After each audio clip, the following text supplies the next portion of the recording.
Salutare dragilor, eu sunt Raluca, bine ați venit pe canalul meu de YouTube și bine ați revenit în bucătăria mea. V-am promis că vă fac gazpacho, așa că mă țin de cuvânt. Continuăm călătoria noastră culinară, iar dacă n-am putut să plecăm în Spania să mâncăm un gazpacho de la mama lor, îl fac eu la mine acasă din rețeta Herbalife Nutrition.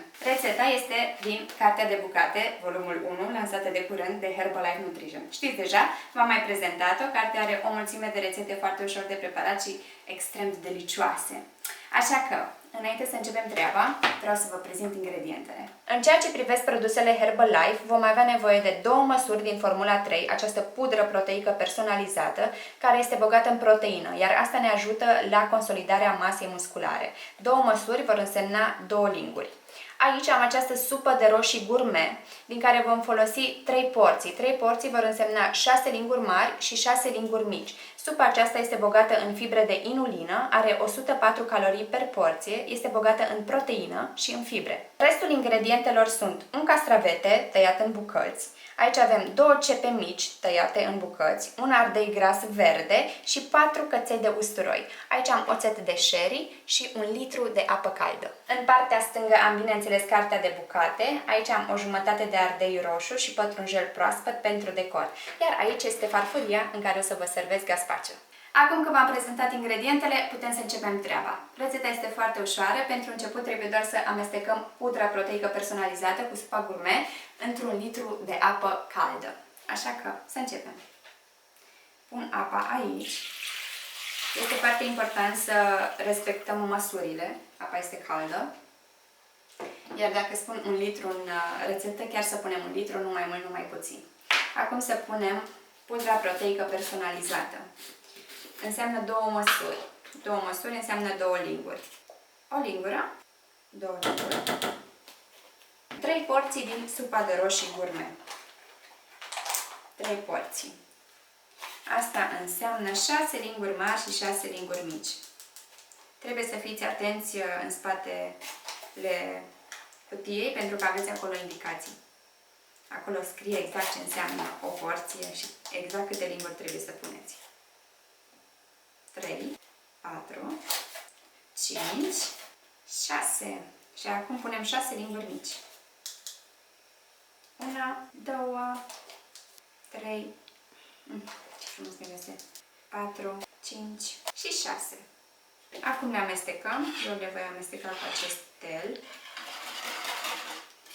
După ce ați amestecat aceste ingrediente, mai exact produsele Herbalife într-un litru de apă, trebuie să așteptați să se răcească apa. Supa mea s-a răcit, aici am pregătit și blenderul, așa că trebuie doar să amestec supa cu restul ingredientelor. Hai să vedem. Eu voi folosi un boronic. Abia aștept să văd cum o să iasă. E prima dată când fac un gazpacho. Este chiar prima dată. Sunt sigură că o să iasă delicios. Acum voi pune cei 4 căței de usturoi, nu mai mulți. Aici am un castravete tăiat bucățele, un ardei gras verde, sper să încapă toate, și 2 cepe mici. Bun, le-am pus pe toate aici, iar acum dăm drumul.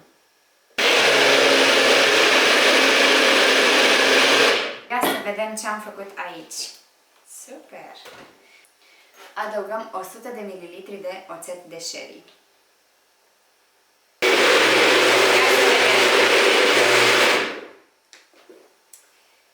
Cam așa arată gazpacho. Rețeta este foarte ușoară. Gata! Cum vi s-a părut? Complicat?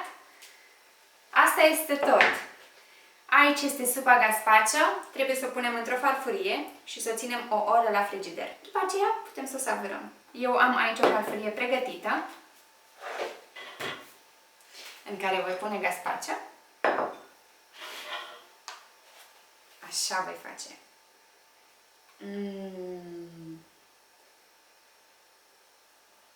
Gata.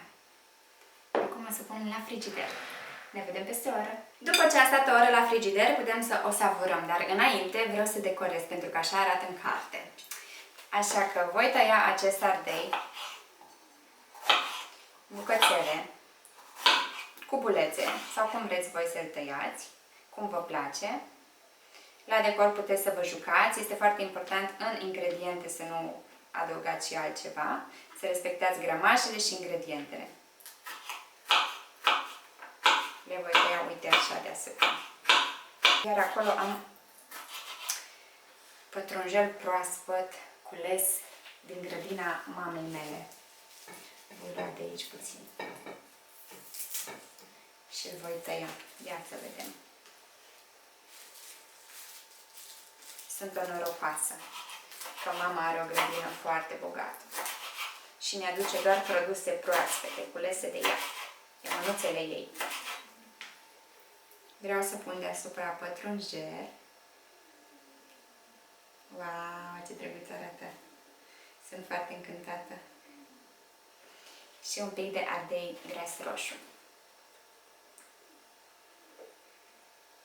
Dragilor, am eliberat tot, rămâne aici vedeta zilei acest gazpacho delicios pe care îmi place foarte mult cum l-am decorat. Sper să faceți și voi această rețetă, iar dacă o să încercați să-mi trimiteți și mie niște poze. Sigur o să vă iasă, trebuie să respectați ingredientele din carte, gramajele, să nu adăugați alte ingrediente și, bineînțeles, să-mi scrieți. Iar dacă aveți întrebări și vreți să vă ajut în bucătărie, mă găsiți pe Instagram și pe Facebook. Un pic mai jos în descriere găsiți link-uri cu trimitere directă către toate conturile mele de social media. Dacă v-a plăcut clipul meu, nu uitați să vă abonați canalului meu de YouTube și, bineînțeles, să-mi dați un like sau să-mi scrieți în comentarii. Ne vedem săptămâna viitoare. Eu vreau să mă simt în Spania astăzi și să mănânc acest gazpacho. Pa!